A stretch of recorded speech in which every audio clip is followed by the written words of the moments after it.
Goiás, oeste do estado, trecho urbano da BR-242.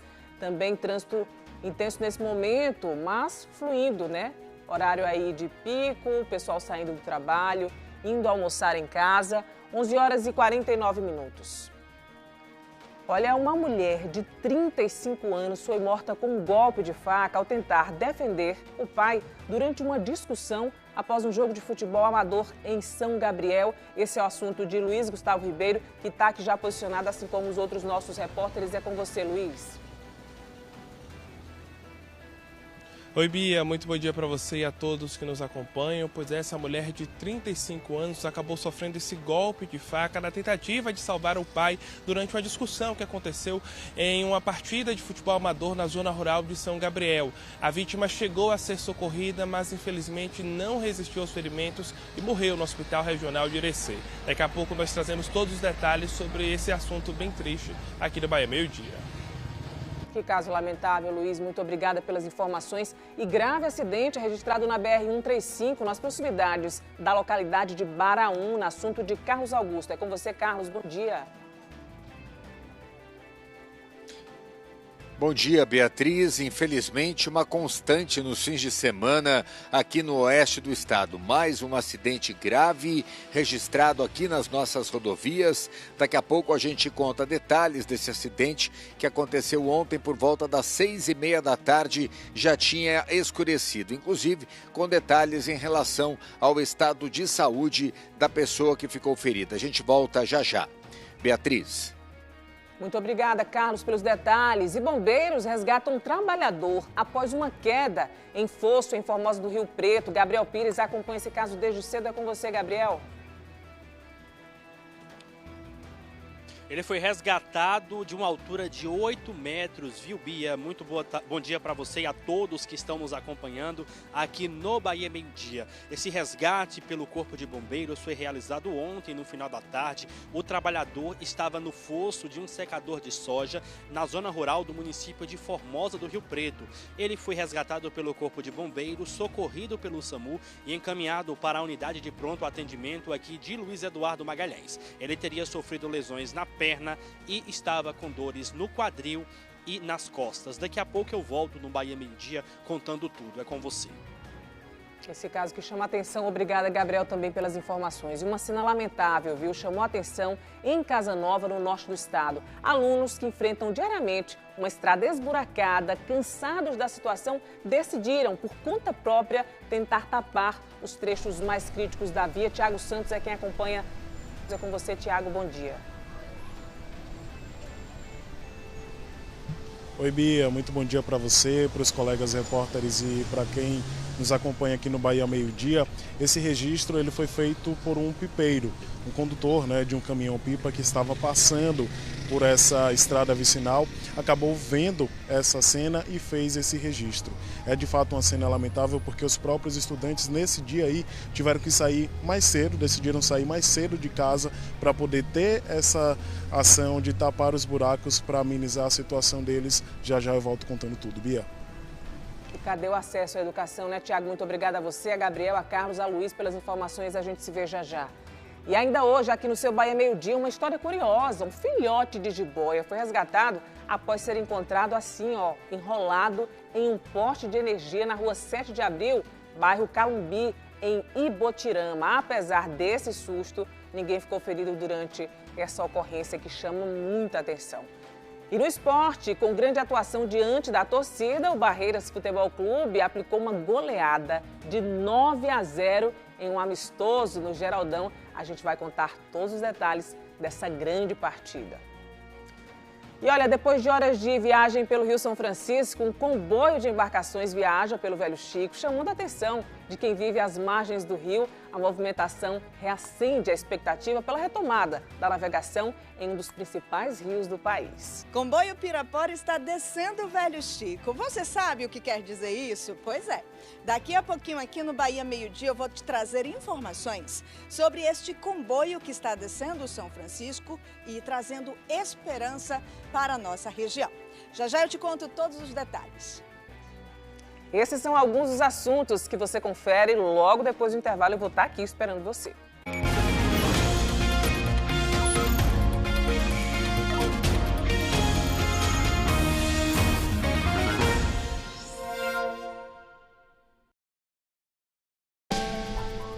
Nina perde o pai adotivo. Agora que o papai se foi, não tem mais nada que te prenda aqui, né? E Jorginho faz um escândalo na festa da família. Essa mulher aqui me tirou da onde eu vivia, que eu vivia no lixão, devia ter me deixado lá. Porque você não é minha mãe.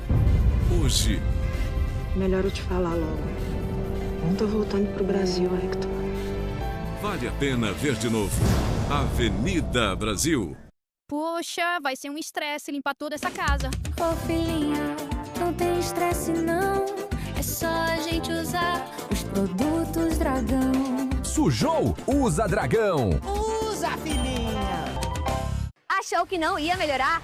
Agora o mega feirão de pisos da Casa Campos em até 3 vezes sem juros. Mais de 200 mil metros quadrados à pronta entrega e mais de 800 modelos para você escolher. Pisos a partir de R$ 23,90 o metro quadrado. Porcelanatos a partir de R$ 54,49 o metro quadrado. Agora, em até 3 vezes sem entrada. É preço de feirão à vista, parcelado no cartão. Mega feirão de pisos é na Casa Campos.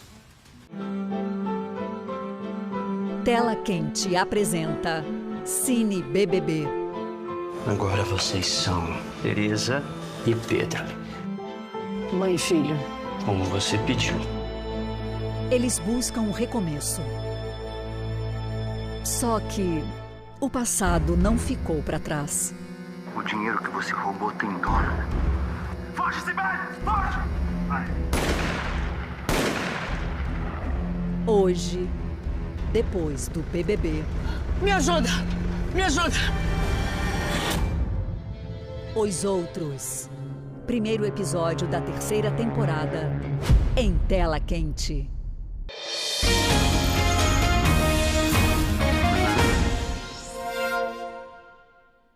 De volta com o seu Bahia Meio-Dia, imagens de Ibotirama, no oeste do estado. Tempo aberto hoje também na cidade, sensação térmica de 33 graus, 32 graus mais precisamente em Ibotirama, 10% de chance de chover ali por volta das 3 da tarde até as 4, mas uma quantidade pouquinha, tá? Só uma breve passagem ali de nuvens. Bora girar? Agora São Desidério, também na região oeste, 29 graus. Pouco nublado, outras partes mais abertas na cidade, sensação térmica de 31 graus, 20% de chance de chover aí na cidade. Amanhã, terça-feira também, hora certa, 11 horas e 57 minutos. Olha, a gente começa com essa informação que chamou muita atenção em Casa Nova, no norte do estado. Alunos que enfrentam diariamente uma estrada esburacada, eles cansaram dessa situação e decidiram, por conta própria, tentar tapar os trechos mais críticos da via.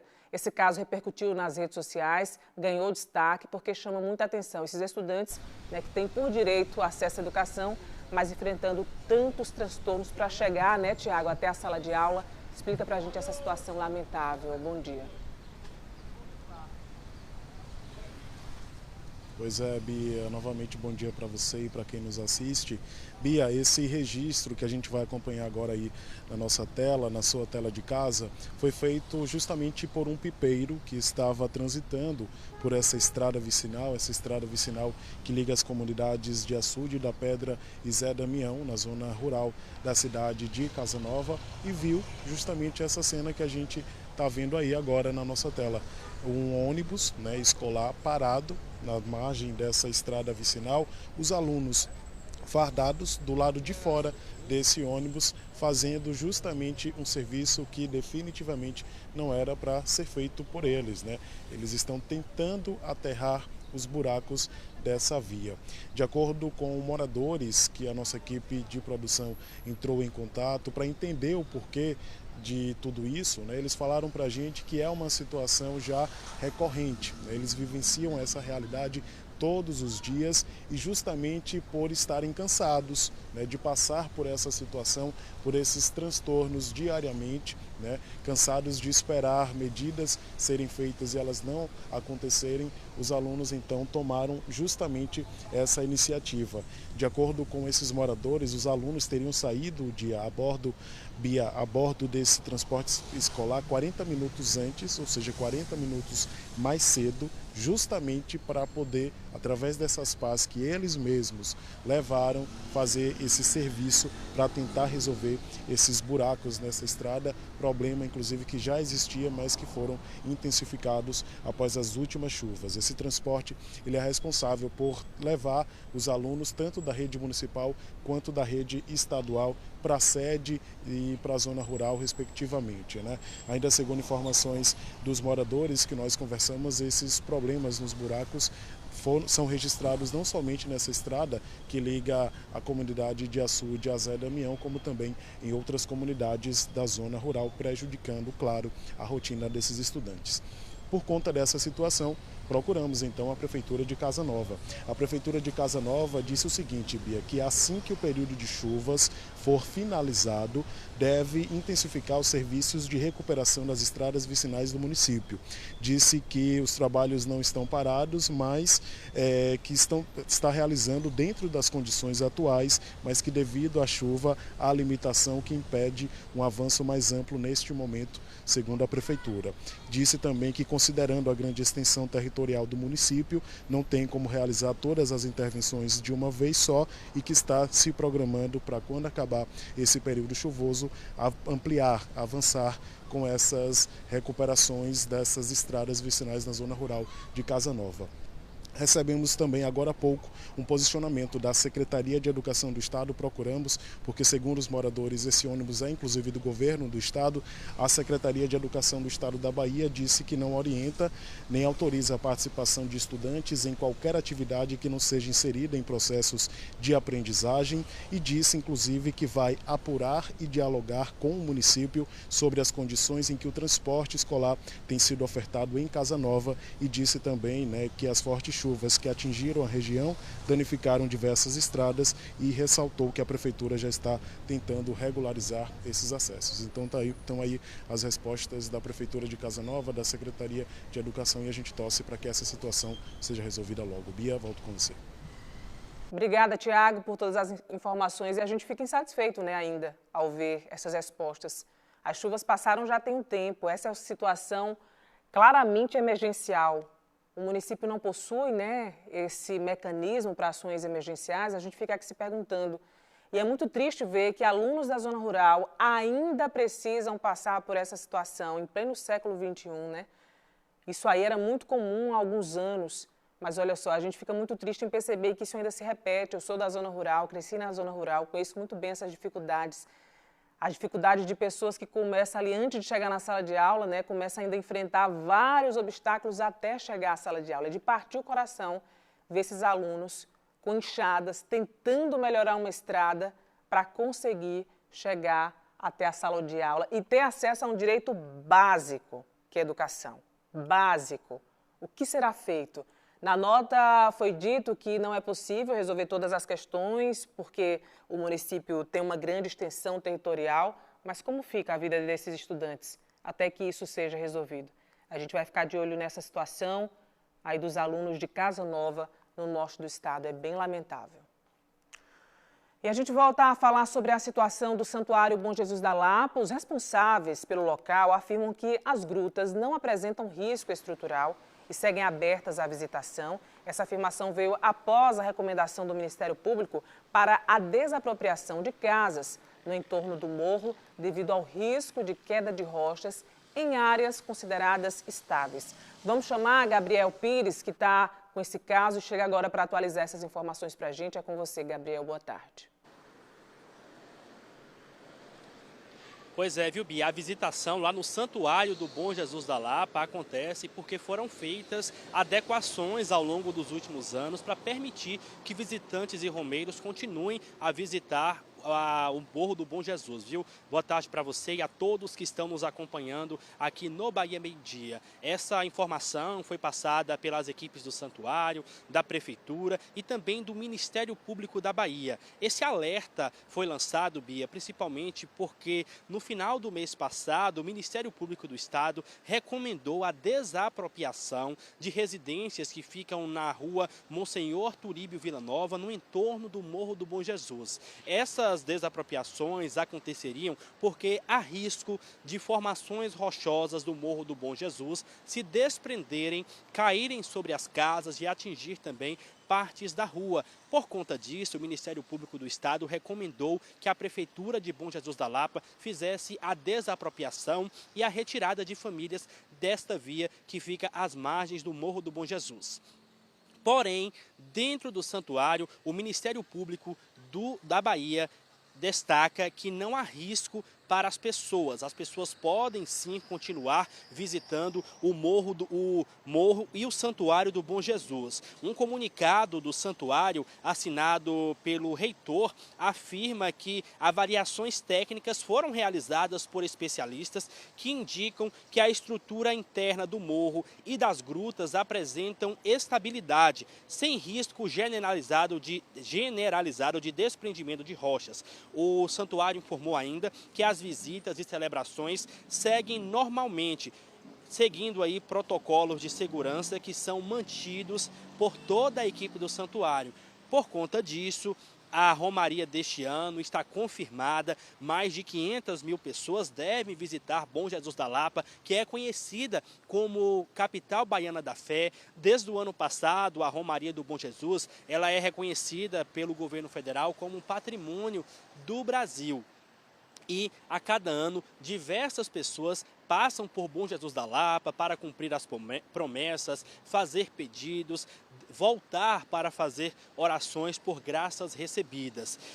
Bia, o risco, como eu falei, ele é do lado de fora, principalmente na rua Monsenhor Turíbio Vila Nova, onde há um risco de desprendimento de rochas. Esse estudo é realizado pelas equipes da Universidade Federal de Goiás, uma equipe de geólogos que já realiza aí há alguns anos inspeções no Morro do Bom Jesus e identificaram o risco para formações rochosas se desprenderem. Porém, dentro do santuário, os estudos apontam que a segurança, inclusive as celebrações, acontecem normalmente. A gente tem até uma fala do padre Roque, reitor do santuário, em que ele afirma que dentro do santuário está tudo seguro. Vamos acompanhar.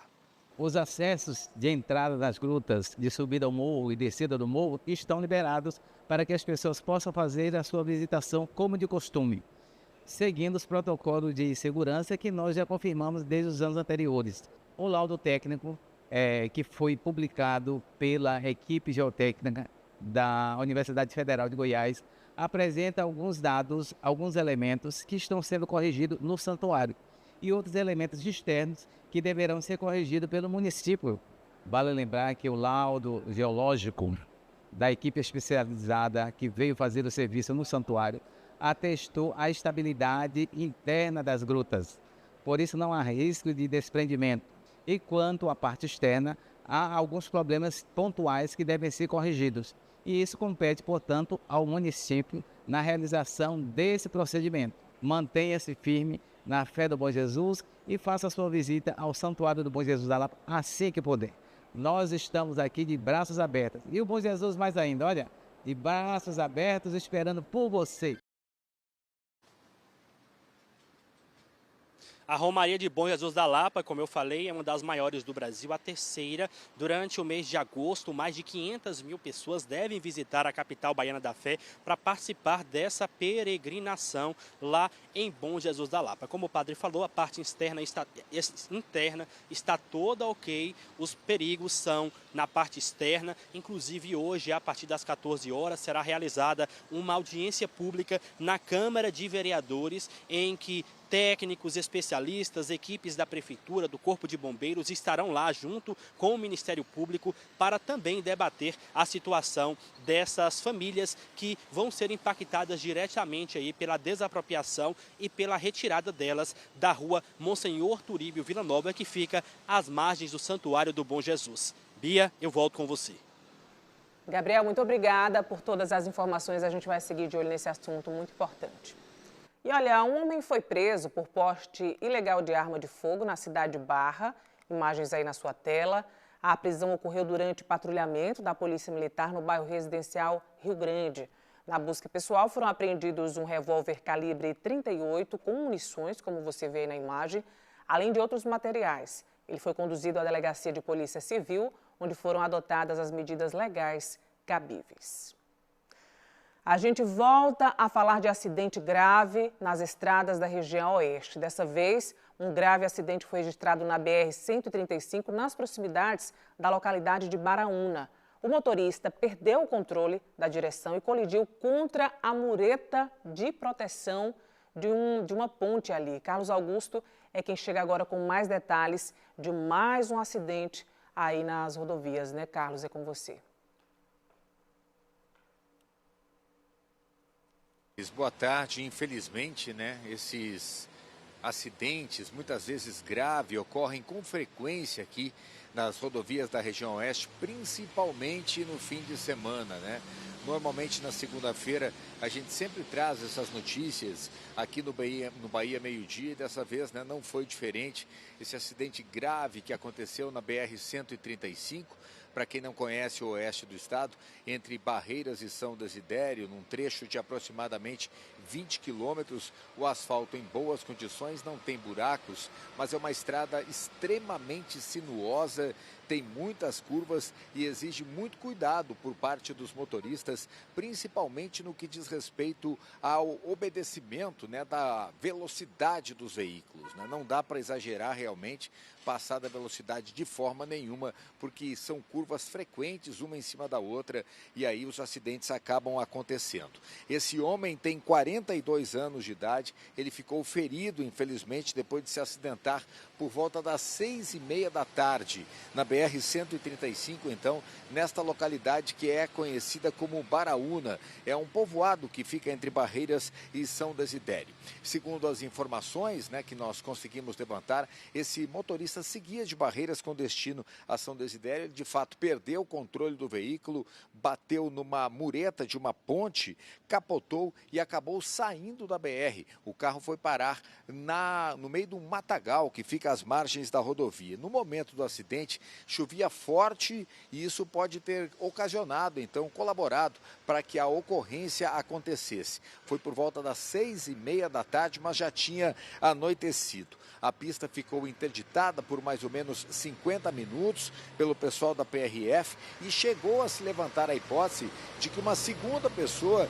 poderia estar dentro do carro, que seria a esposa do condutor. Mas aí a PRF entrou em contato com a família dele e ficou sabendo que tudo não passava de boato. Se imaginava, inclusive, que essa mulher teria estado dentro do carro e seria jogada para fora do veículo durante o capotamento, mas não aconteceu nada disso. Esse homem, que não teve o nome divulgado, viajava sozinho dentro do veículo e apenas ele, então, realmente ficou ferido com gravidade nesse acidente que aconteceu. Hoje à tarde, a família deve ser liberada para fazer as visitas lá no Hospital do Oeste, onde ele está internado.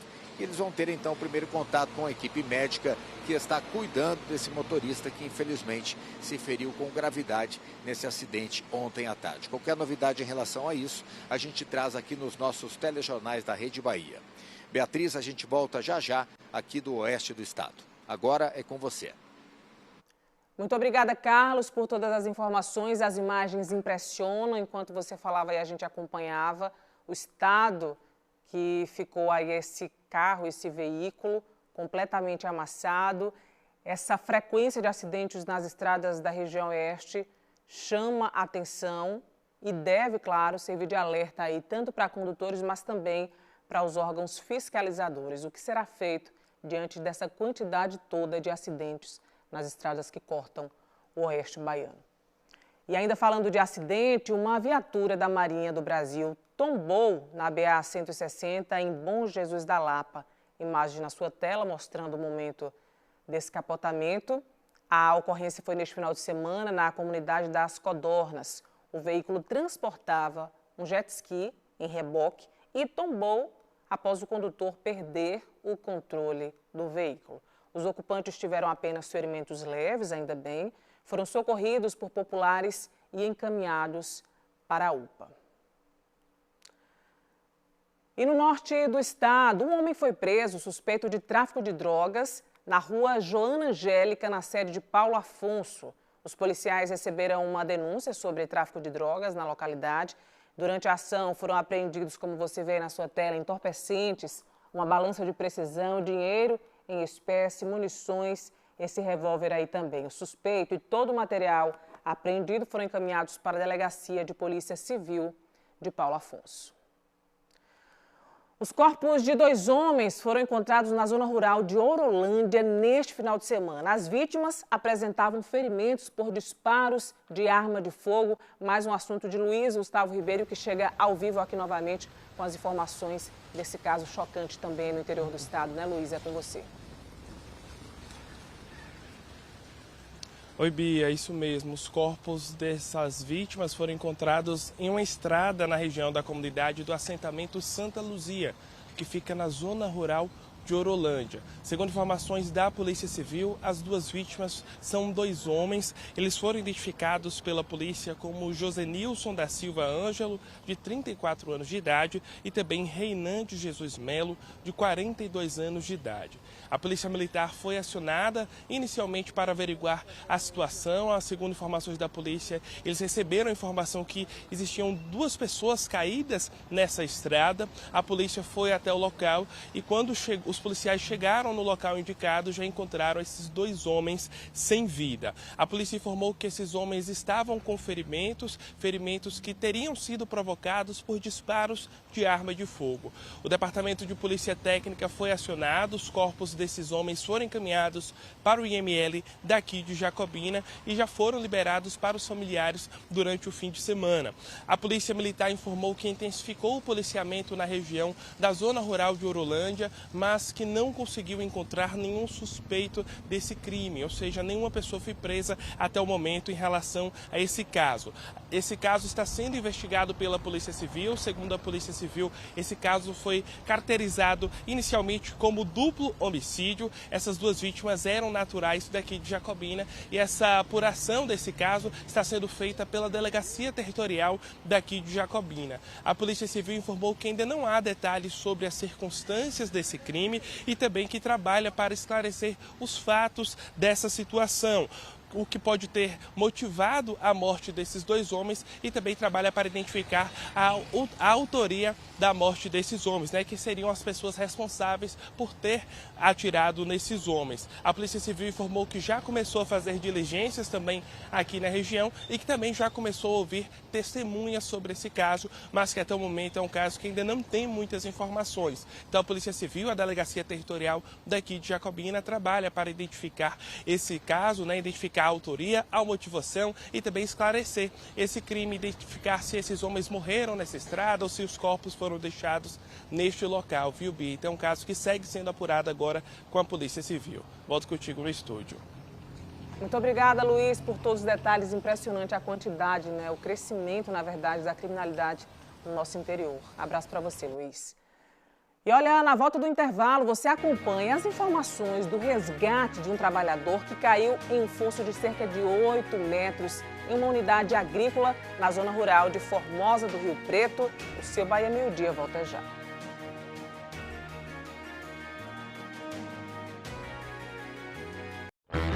Já vimos Jack Chan de muitas formas, mas agora vamos ver na versão pai de Beth. Filho, escuta o papai, você tem que ser bonzinho. Afundado em dívidas, ele corre o risco de perder o amigo. Eles querem leiloar o Ventania. Mas os dois vão fazer de tudo para ficar juntos. Você não é um cavalo comum, você é o melhor. Bons companheiros. Hoje, na sessão da tarde. Lojas Vitor Preço e Variedades. Mercadoria direto da fábrica e importação. Se você não conhece, vem pra cá. Acima de 6 peças no precinho de atacado. Há mais de 20 anos em Barreiras, na Clériston Andrade, ao lado do Hotel Bougainville.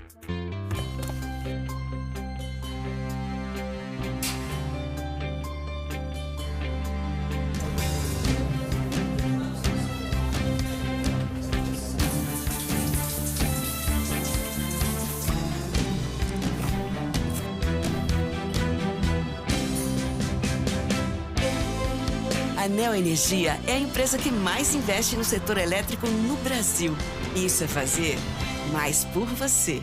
No Brasil, todo mundo tem um paraíso para chamar de seu. E aqui no meu tem milhões de segredos escondidos nesse lugar. Chapada Diamantina. Então vou te levar comigo para turistar em Mucugê, essa joia histórica da Bahia. Depois a gente passa lá em Bicoara para fazer uma trilha com as paisagens exuberantes da força das águas da Cachoeira do Furacão. E finaliza com aquela relaxada, a calmaria das águas cristalinas da Fazenda Pratinha. Esses e outros paraísos do Nordeste você conhece sábado, aqui na tela da Rede Bahia.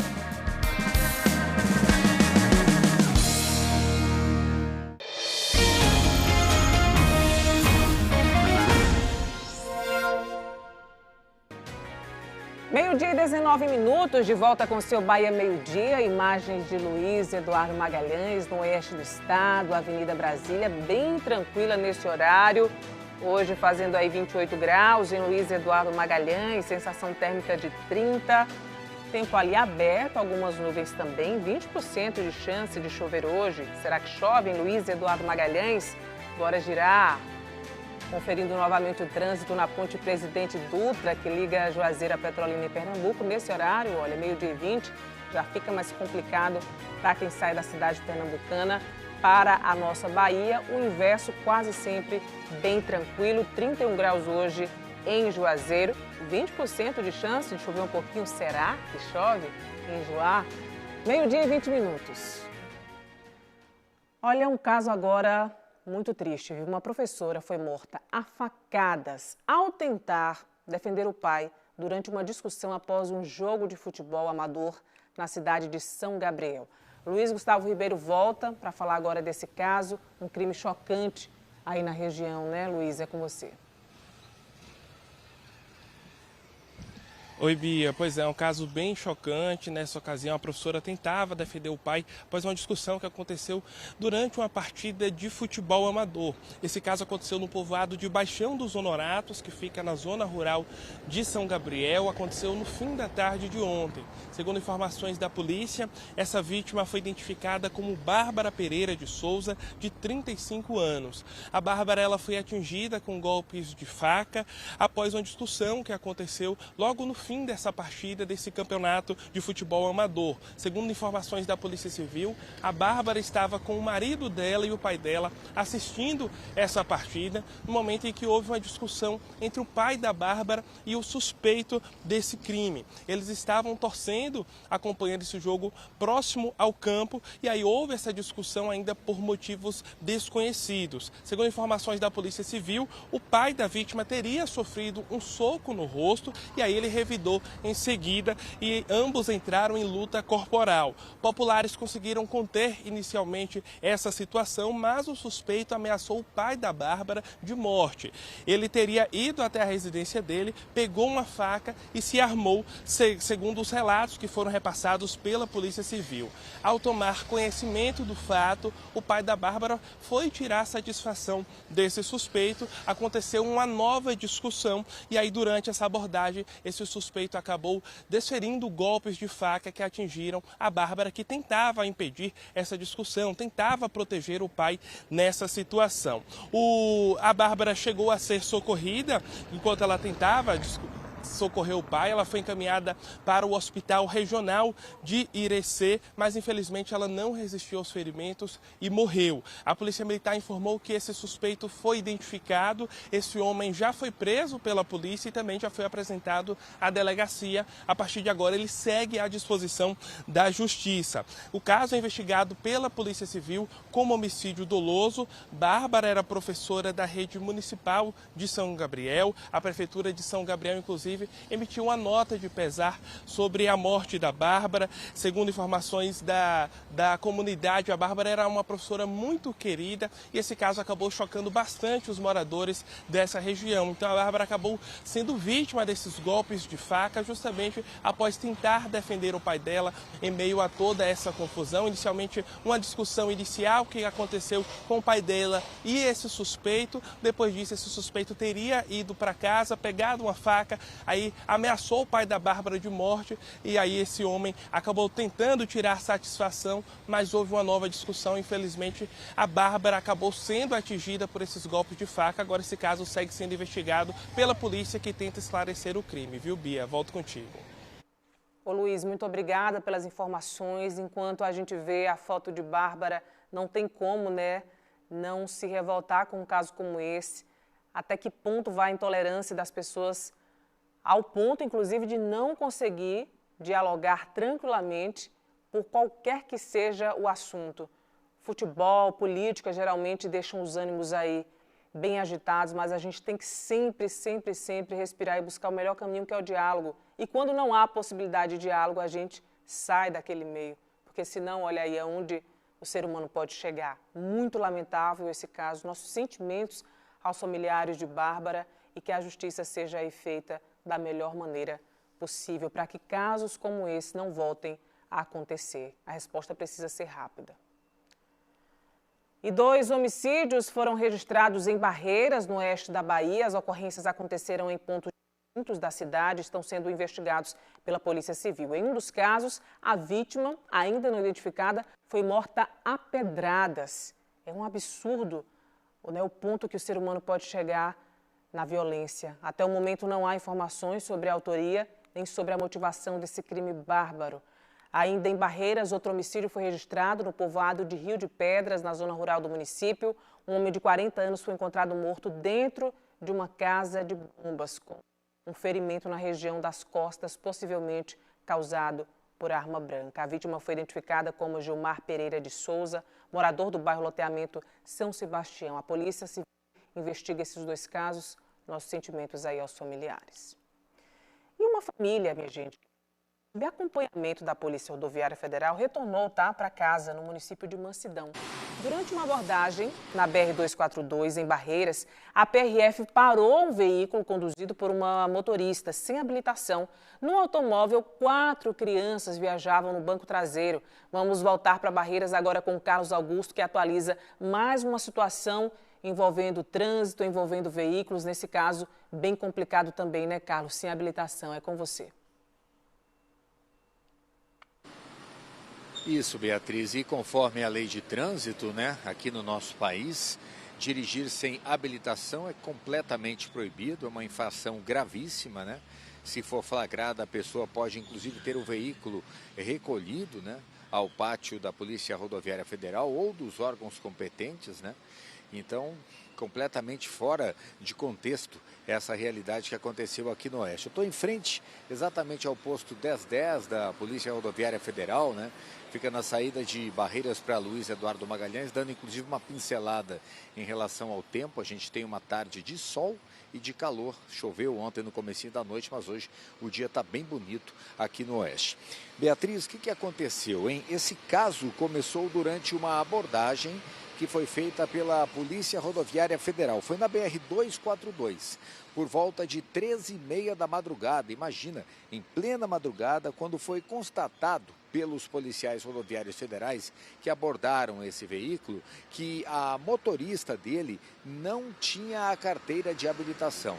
E ela estava com 4 crianças dentro do carro, todas no banco traseiro, todas também menores de idade. Ela tinha saído de Mansidão, que é um município aqui no oeste do estado, e iria para Brasília, capital federal, uma viagem de quase 700 quilômetros, uma viagem longa realmente, com essas 4 crianças, né? E completamente fora de contexto, essa pessoa não poderia estar dirigindo, principalmente numa rodovia, né, perigosa, como a BR-242, de muito movimento, e ainda mais sem habilitação, né? Se dentro da cidade já não é permitido que ela faça esse tipo de coisa, imagina numa BR, ainda mais super movimentada. Diante dessa situação complicada, né, o Conselho Tutelar aqui de Barreiras foi chamado para acompanhar o caso e ver como é que seria solucionada essa questão. Após a avaliação, ficou decidido que a família ficaria numa casa de passagem aqui em Barreiras, né, com a concordância da mãe, que era motorista que estava dirigindo sem a carteira de habilitação. O pessoal da Polícia Rodoviária Federal fez toda a negociação, né? Eles são extremamente gentis, verdade seja dita. A gente precisa sempre falar também dessas coisas positivas, né? Porque os policiais rodoviários federais aqui ajudam muito normalmente as pessoas, né? Nós já divulgamos, inclusive, aqui nos nossos telejornais, pessoas que estavam passando mal, com problemas de saúde, corriam aqui para o posto e foram socorridas socorridos por eles. Por volta de 5 horas da tarde do sábado, essas pessoas entraram em contato com a família e puderam voltar para casa no município de Mansidão. Lembrando que foram alimentadas e tiveram todo tipo de acompanhamento nessa casa de passagem aqui de Barreiras. Ainda bem, né, que tudo acabou bem, apesar da motorista não ter a carteira de habilitação, não teve nenhum problema mais grave. Volto com você, Beatriz, e daqui a pouco a gente retorna de novo aqui do oeste do estado, no Bahia, meio-dia.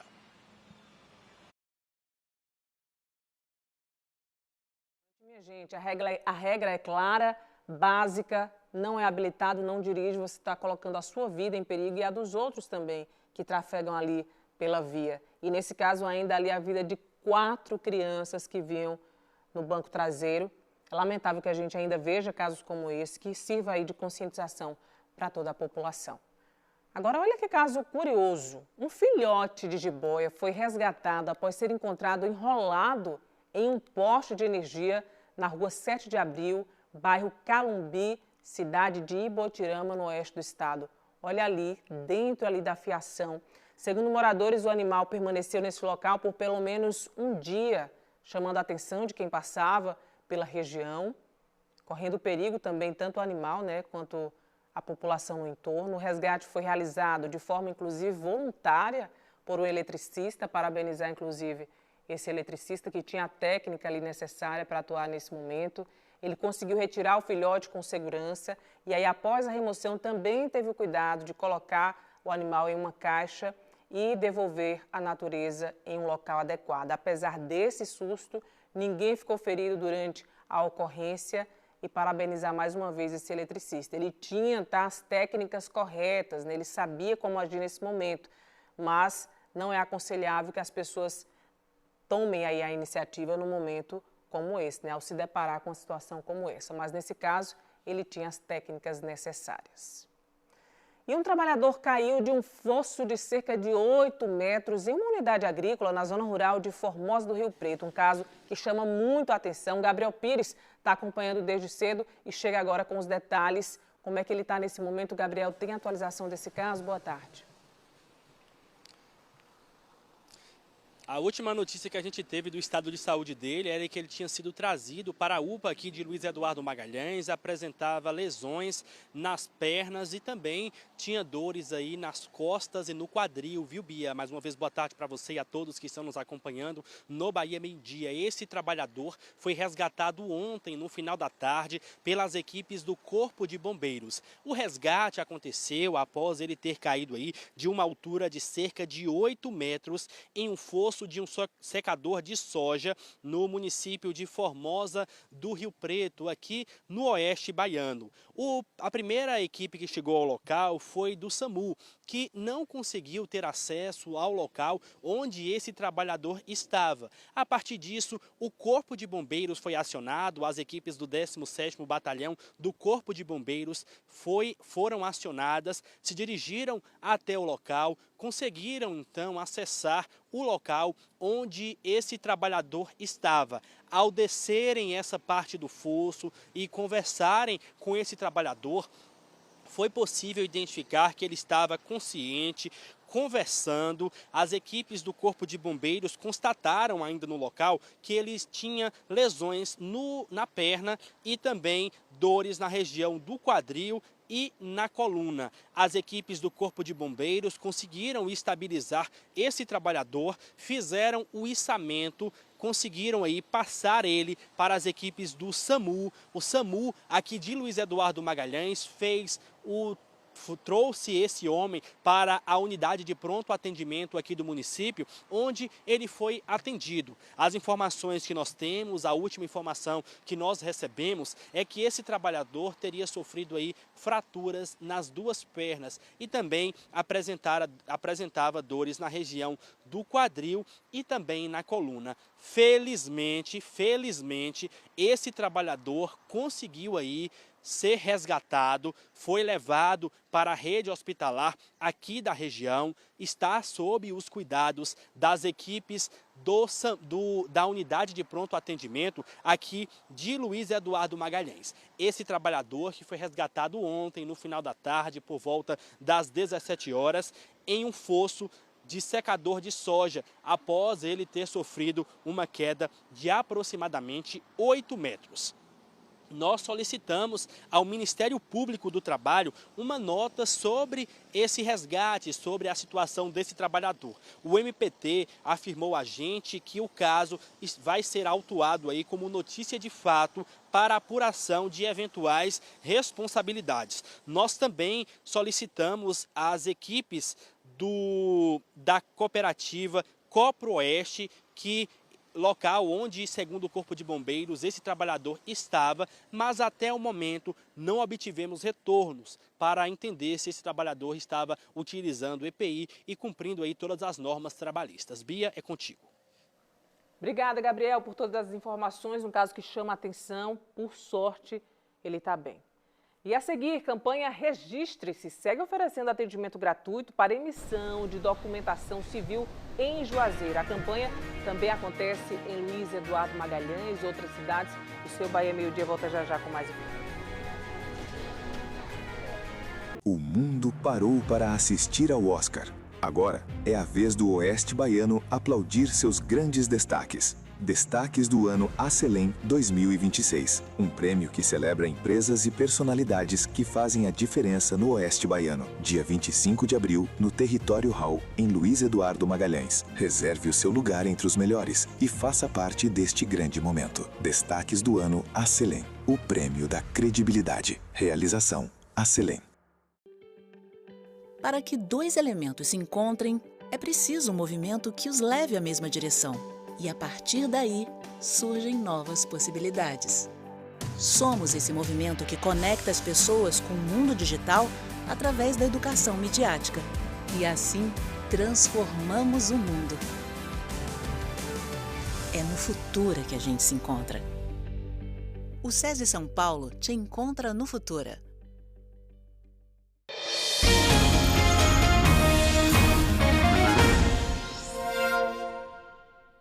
De volta com o seu Bahia Meio Dia, agora conferindo como está esta segunda-feira em Correntina, na região oeste.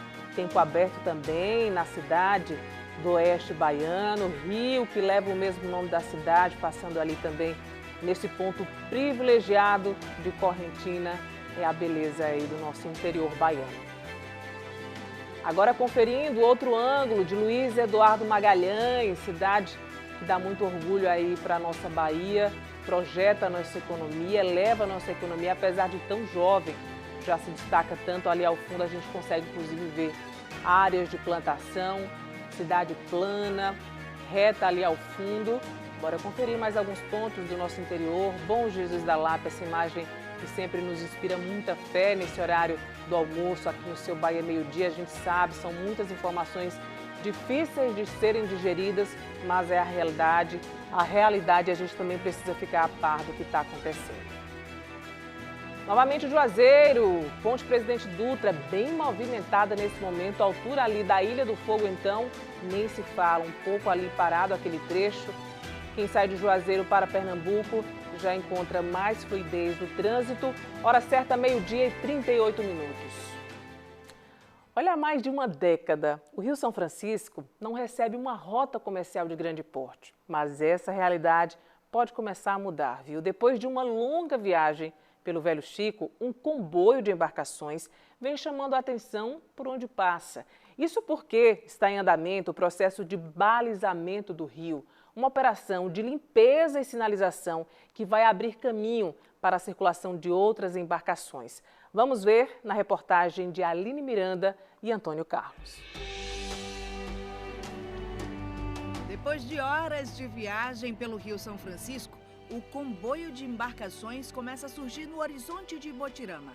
A cena chama a atenção de quem vive às margens do rio e acompanha de perto a possível retomada de um trajeto histórico. É maravilhoso poder ter visto essa embarcação, uma novidade para mim. Achou legal?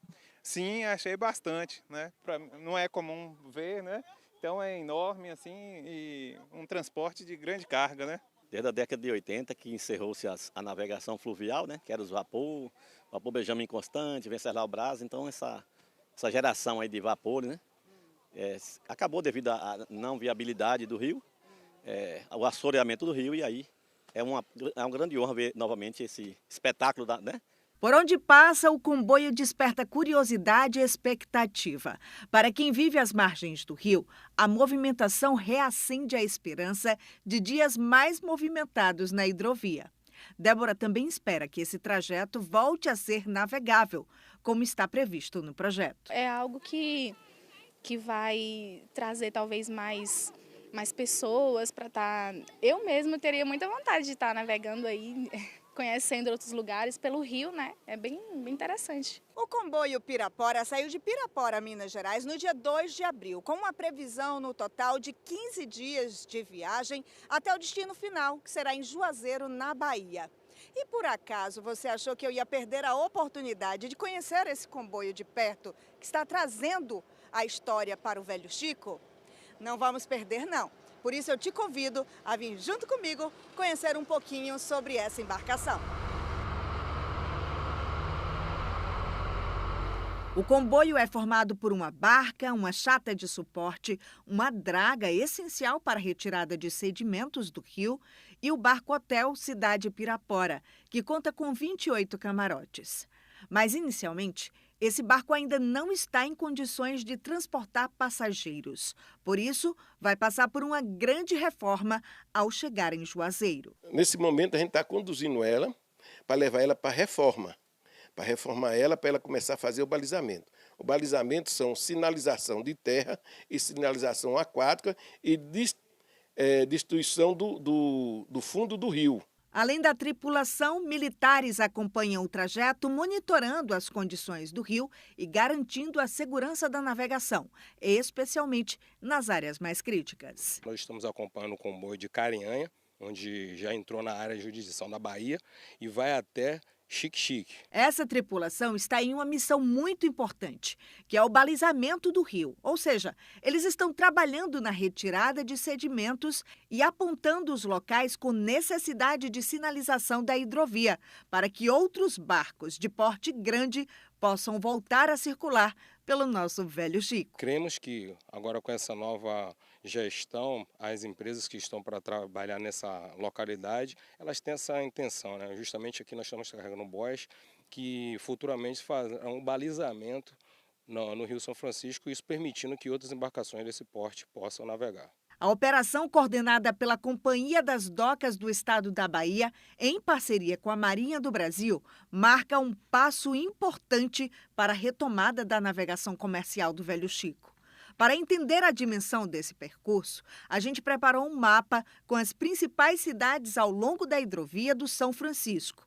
Eles saíram de Pirapora, em Minas Gerais, seguindo por diversas cidades, como São Francisco e Januária, ainda em Minas. Depois entraram na Bahia, passando por Carinhanha, Bom Jesus da Lapa, Ibotirama, Barra, Xique-Xique, Pilão Arcado, até chegar em Juazeiro. O trajeto percorre mais de 1.300 quilômetros de via navegável, passando por cidades estratégicas entre Minas Gerais e Bahia. O meu coração bateu forte, igual de todos os ribeirinhos, que quer ver esse rio ativo de novo. E eu estou passando para ele porque a emoção é minha de estar aqui. Olha que eu estou como comandante, estou no comando da embarcação que vai dar o primeiro chute inicial. Para mim é uma honra. Mais que uma viagem, o trajeto redesenha um caminho histórico que pode voltar a impulsionar o transporte e a economia ao longo do nosso Velho Chico.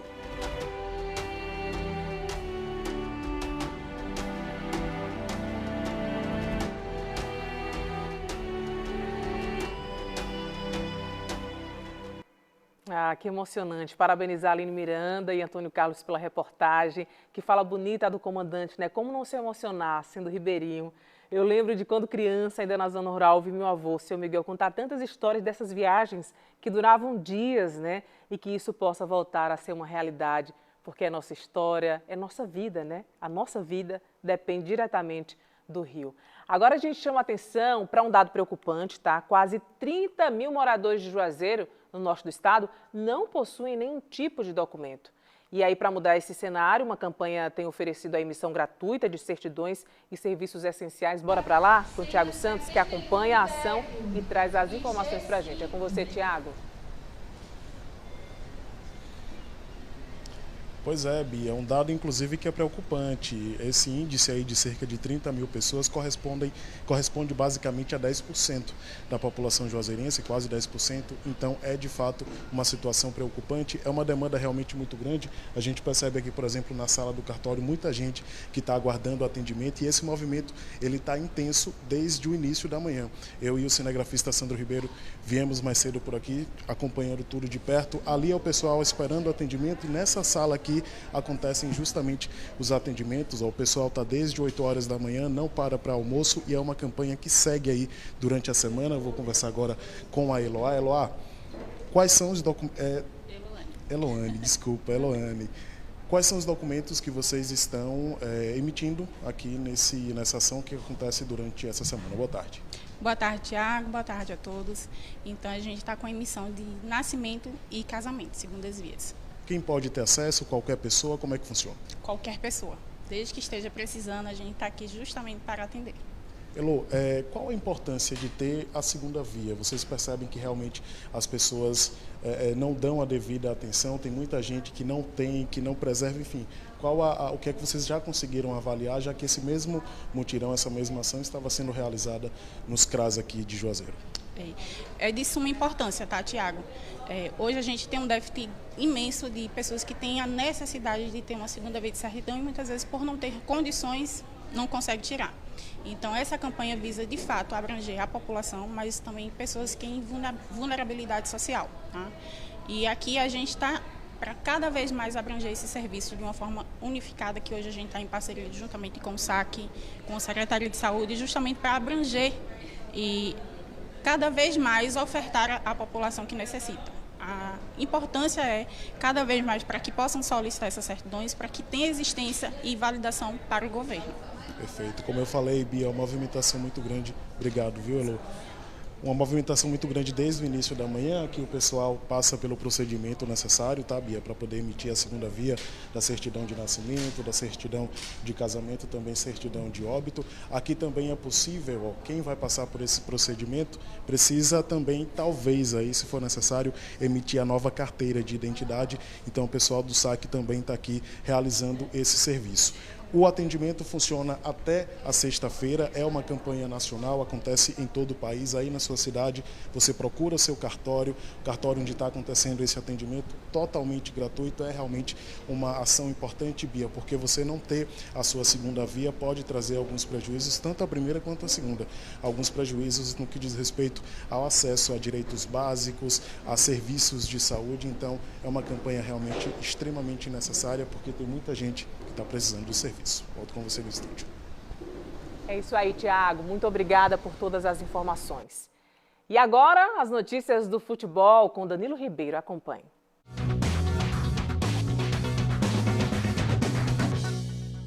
Meus amigos e minhas amigas, Giro do Esporte no Bahia Meio-Dia, do jeito que a gente gosta, todo mundo ganhando. Cheiro maravilhoso, excelente semana para vocês. O Vitória ganhou do São Paulo, o Bahia venceu de virada o Mirassol. Tudo certo na Bahia, como diz a música de Saulo. E bora começar falando sobre o que aconteceu sábado no Barradão. Vitória jogando diante de 18 mil torcedores. Até achei que o público fosse ser maior um pouquinho, se tratando do horário e também da grande presença que o torcedor do Vitória costuma ter, acima dos 20 mil torcedores. Mas o time conseguiu um resultado maiúsculo sobre o São Paulo. A gente tem aí as imagens do jogo. No primeiro tempo, o Tricolor chegou mais vezes ao ataque. Você vai ver algumas chances criadas pelo São Paulo. E Lucas Arcanjo fez 4 defesas, 2 delas muito importantes. São Paulo com 1 a menos, Vitória a partir daí ficou com um jogador a mais. Vitória numa posição estratégica, jogando no erro do São Paulo. Não foi aquele jogo com 1 a mais que o Vitória teve a posse de bola e foi para cima. Mas essa estratégia acabou sendo eficiente. E aí, perto do fim da partida, o Tárzia teve a chance de fazer o terceiro, mas a partida acabou 2 a 0 para o Vitória, que ganhou 4 posições na classificação e está na parte de cima, é o 10º colocado do Campeonato Brasileiro.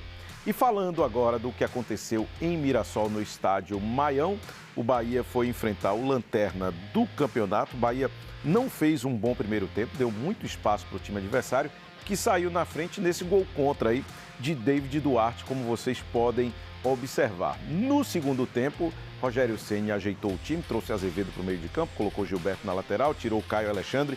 O Bahia ficou com um poder de marcação maior e os jogadores do banco de reservas acabaram decidindo a partida. Ademir, assim que entrou em campo, sofreu esse pênalti, diga-se de passagem. O jogador do Mirassol deveria ter sido expulso, porque, na minha opinião, ele não foi para a disputa da bola. E Luciano Jubinha foi lá, bateu bem o pênalti no canto, 1-1. O placar do jogo, e aos 43 da segunda etapa, o grande lance, o lance polêmico do jogo. Gilberto vai para uma disputa de bola, o árbitro não marca a falta e a partir daí o Bahia inicia o contra-ataque. Pode até acelerar o lance aí, a bola vai para a linha de fundo, chute cruzado e no rebote Sanabria acaba fazendo o gol que deu resultado positivo para o Bahia, 2-1. E aí tome reclamação do Mirassol porque queria que o VAR fizesse a intervenção para poder anular, enfim, foi o jogo paralisado ali durante um bom tempo, mas acabou o resultado 2-1 para o Bahia. Deixa eu mostrar a classificação rapidinho aqui para vocês terem uma noção. O Bahia está na 5ª posição, mas com os mesmos 20 pontos do Flamengo que está em segundo, e o Vitória veio para a parte de cima aqui da tabela, estava em 14º, veio para 10º com 14 pontos, e todos os detalhes eu conto para vocês daqui a pouco no Globo Esporte, é logo depois do Bahia Meio-Dia. Até já, Dan. E olha, com grande atuação, diante da torcida, o Barreiras aplicou uma goleada por 9-0 durante amistoso no Geraldão. A equipe mostrou ali entrosamento, intensidade, evolução também dentro de campo, reforçando a confiança para os próximos desafios da temporada. A gente falou sobre isso semana passada com o Carlos Augusto. Ele volta agora com esse resultado, hein, Carlos? Esperava? 9-0?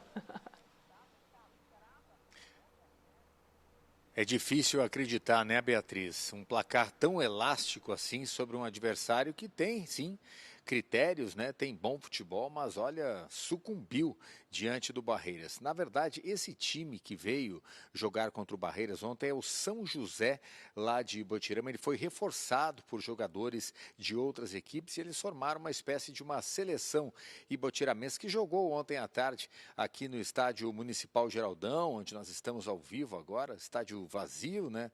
Seguro, tranquilo, né? Sem barulho nenhum, bem diferente de ontem à tarde, que viu um público muito grande, mais uma vez, né? Prestigiar o Barreiras Futebol Clube, que está aí vivendo a expectativa da estreia no Campeonato Baiano da 2ª Divisão. E um placar incomum, né? Na história do futebol. O Barreiras venceu por 9-0, para vocês terem uma ideia. Vou ter que dar uma pescadinha aqui para a gente confirmar os gols, né? Já que tantos atletas marcaram, né? O jogo virou já com 4-0 para o Barreiras no primeiro tempo. Thiago Moura, Neto, Sampaio e Araújo, tá? Thiago Moura, Neto, Sampaio e Araújo marcaram os 4 primeiros gols do Barreiras.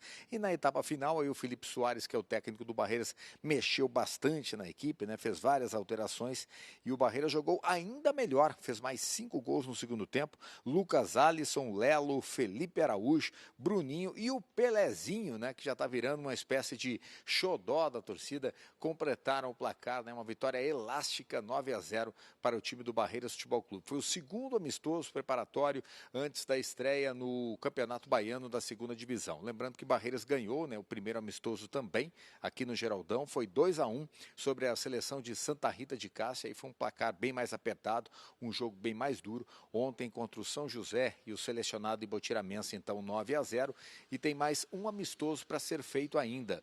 O Barreiras joga no próximo domingo, também aqui no Estádio Geraldão, às 5 horas da tarde. O jogo é contra Bom Jesus da Lapa, né, que estará aqui visitando a nossa cidade, jogando contra o Barreiras, encerrando então a preparação, os jogos amistosos antes da estreia no Campeonato Baiano da Série B. Olha, Beatriz, eu conheço muitas pessoas aqui em Barreiras, são muitas pessoas mesmo, principalmente desportistas, né? Eu gosto muito de futebol e olha, preciso confirmar para vocês que o que eu vi de gente diferente aqui no Estádio Geraldão ontem à tarde não é brincadeira, viu? Pessoas que há muito tempo a gente não via, uniformizadas, torcendo, gritando, vibrando, enfim, realmente seduzidas, né, por essa história chamada Barreiras Futebol Clube, que a cidade realmente abraçou, né, e está torcendo muito para que dê certo esse projeto que é inovador. Tá? A estreia do Barreiras, então, só para confirmar, é dia 3 de maio contra o Camaçari, aqui no Estádio Geraldão. Hoje os jogadores estão de folga,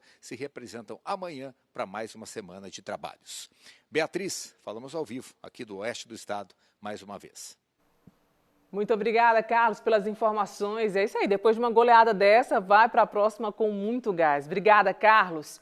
Bora voltar agora com o Gabriel Pires para saber mais dos destaques de hoje, desta edição do Bahia Meio Dia. Para você que ligou a TV agora, bora falar com o Gabriel, que chega agora com essas informações. Pois é, viu, Bia? Hoje aqui no jornal nós trouxemos informações atualizadas sobre o estado de saúde de um trabalhador rural que foi resgatado ontem no final da tarde pelas equipes do Corpo de Bombeiros após ter sofrido uma queda de cerca de 8 metros em um fosso de um secador de soja. Esse acidente aconteceu no município de Formosa do Rio Preto. Inicialmente, as equipes do SAMU, elas foram acionadas, porém não conseguiram ter acesso ao fosso onde esse trabalhador se encontrava após ter sofrido essa queda aí de cerca de 8 metros de altura. O Corpo de Bombeiros, então, se dirigiu até o local, conseguiu acessar ao ponto onde esse trabalhador estava. Ao chegar lá, conversou com esse trabalhador rural, ele afirmou que ele estava com dores na região dos tornozelos, nas pernas e também dores no quadril e na coluna. A partir disso, as equipes do Corpo de Bombeiros conseguiram estabilizar esse homem, conseguiram também fazer o içamento. Esse homem, então, foi entregue ao SAMU. O SAMU fez o translado e trouxe ele para a unidade de pronto atendimento aqui de Luiz Eduardo Magalhães, onde ele foi avaliado e se encontra aí à disposição das equipes. A informação atualizada que nós conseguimos checar há poucos instantes é que ele teria sofrido aí fraturas nas duas pernas. Por isso, continua aí necessitando de cuidados médicos da rede hospitalar aqui do Oeste Baiano. Esse homem, como eu falei, ele sofreu lesões nos tornozelos, nas pernas e também sentia dores no quadril e na coluna. Os bombeiros fizeram uma avaliação primária, conseguiram estabilizá-lo, fizeram o içamento e entregaram ele para as equipes do SAMU que fizeram o transporte para a unidade de pronto atendimento aqui de Luiz Eduardo Magalhães. Nós procuramos o Ministério Público do Trabalho para questionar sobre os procedimentos que devem ser adotados a partir de agora pelo MPT. O assessor afirmou que o caso será encaminhado como notícia de fato para que seja feita uma apuração de eventuais responsabilidades por parte do empregador. Nós também procuramos as equipes da cooperativa Copro Oeste e questionando se esse trabalhador utilizava EPIs, se as normas trabalhistas estavam sendo seguidas por parte desse trabalhador, mas até o momento não obtivemos retorno.